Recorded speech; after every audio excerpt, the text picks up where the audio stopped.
Number 3. The Pennsylvania Bank Robber. On the afternoon of May 24th, 1993, a man entered a bank in the small town of Campbelltown, Pennsylvania. He spoke to a teller about opening a business account, and the teller directed him to speak to her manager, Arlene Brandt. Entering Arlene's office, he drew a gun and threw a bag in her face. He demanded that she fill the bag with money. He led her to the area behind the teller's windows and directed the other employees to lie on the ground while Arlene filled his bag with cash.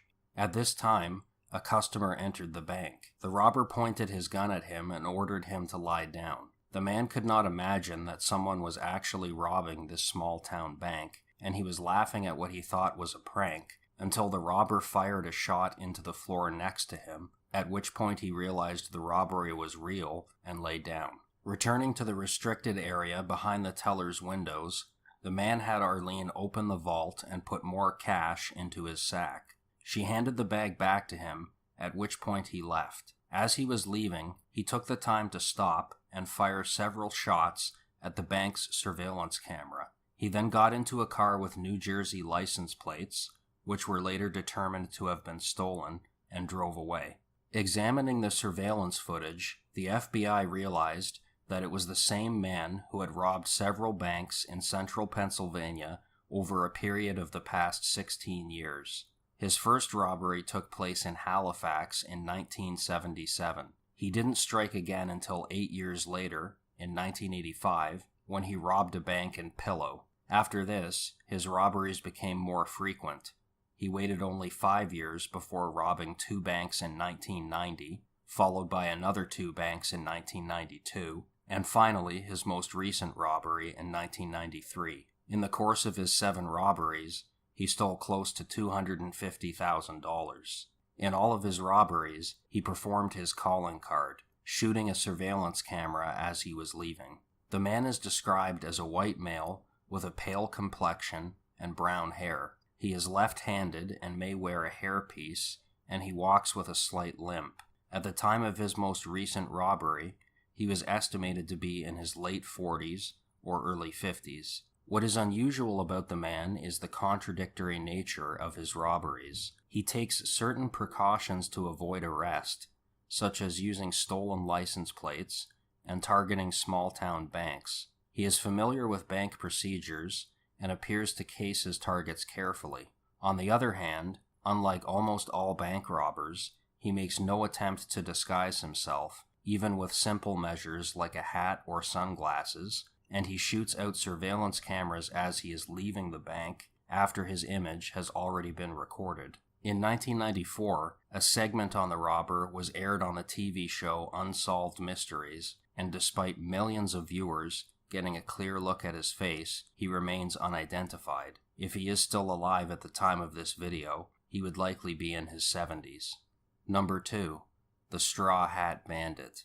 On Father's Day, June 16, 2013, a man entered the Giant Eagle supermarket in the Strawbane Square Shopping Center in Washington, Pennsylvania. He approached the Citizens Bank, located in the store, and quickly jumped behind the counter. He drew a gun and instructed the employees to fill a bag with cash. Unlike the previous bank robber on this list, this robber took great pains to hide his identity. He wore a large straw hat with a blue band and a floppy brim, a full face mask, black gloves, and he carried a black, opened umbrella. Because of this, no physical description of him is available. Even his race is unknown. After getting his bag filled with cash, he quickly fled the store to his waiting vehicle, a small to mid-size white 4-door sedan. As he was getting into the car, a Samaritan who had witnessed the robbery, 46-year-old Vincent Kelly, attempted to stop him. He struggled with the robber and was shot several times, dying as a result. The robber then drove south on Route 19 and was last spotted just north of the interchange with Interstate 70. Unknown to the robber, a dye pack had been placed inside his money bag by a bank employee, and it exploded as he was making his getaway. The explosion filled the car with smoke. Police and the FBI have appealed to anyone who was in the area that day who may have witnessed a car fitting the description of the suspect's vehicle which was driving erratically and or filled with smoke, to contact them. Additionally, the substance within the dye pack would have caused red stains, which are very difficult to remove to anything they come in contact with, and may have also caused burns to any exposed skin. The robber would also have had to have the interior of his car cleaned to remove the stains, and he may have had this done professionally. As of the time of this video, the Straw Hat Bandit remains at large. He is wanted by the FBI for both armed robbery and murder. Number 1. The Geezer Bandit. Between 2009 and 2011, a man robbed a total of 16 banks, all in and around San Diego, California. This in itself isn't very unusual, but what is unusual is that the man appeared to be a senior citizen. Estimated to be at least 60 to 70 years old, the Geezer Bandit, as he was dubbed by the FBI, is still at large. The Geezer Bandit's MO is typical of bank robbers. He enters a bank posing as a customer. He usually wears a hat and carries a leather case. Approaching a teller, he opens the case and draws a gun, handing a threatening note to the teller demanding cash, and then flees with the money. Because bank robbery is not an activity typically associated with senior citizens, the Geezer Bandit developed a fan following, with several Facebook pages dedicated to him, and many viewing him as some sort of folk hero. The FBI has taken a less charitable view of the bandit and is currently offering a reward of $20,000 for information leading to his capture. However, there is speculation that the Geezer Bandit is not really an elderly man at all. The speculation began when some bank employees and customers who interacted with the bandit noticed that he had unusually youthful-looking hands. In the bandit's most recent robbery, in December of 2011, a dye pack was placed in the money by bank employees which exploded as he was making his getaway.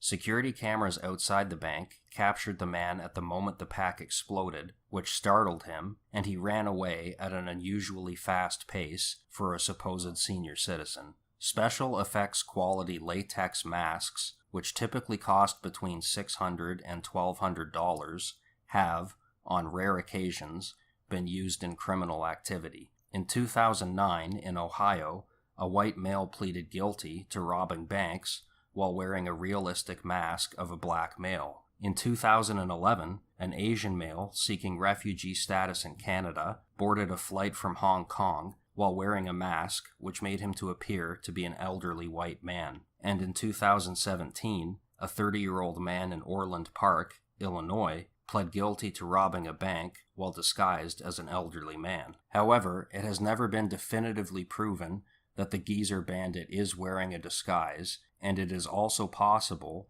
that he is an unusually athletic elderly man. In 2010, an elderly man was arrested after robbing a Wells Fargo bank in Oceanside, California. During the robbery, he claimed he was the Geezer Bandit, but after his arrest, the real Geezer Bandit continued to rob banks, and the FBI never believed that the Oceanside man was the real Geezer Bandit, labeling him a copycat. After his 2011 robbery, in which an exploding dye pack covered him in red paint and ruined the cash he was stealing, the Geezer Bandit has not struck since, unless, of course, he isn't really an elderly man at all, and has perhaps changed his disguise.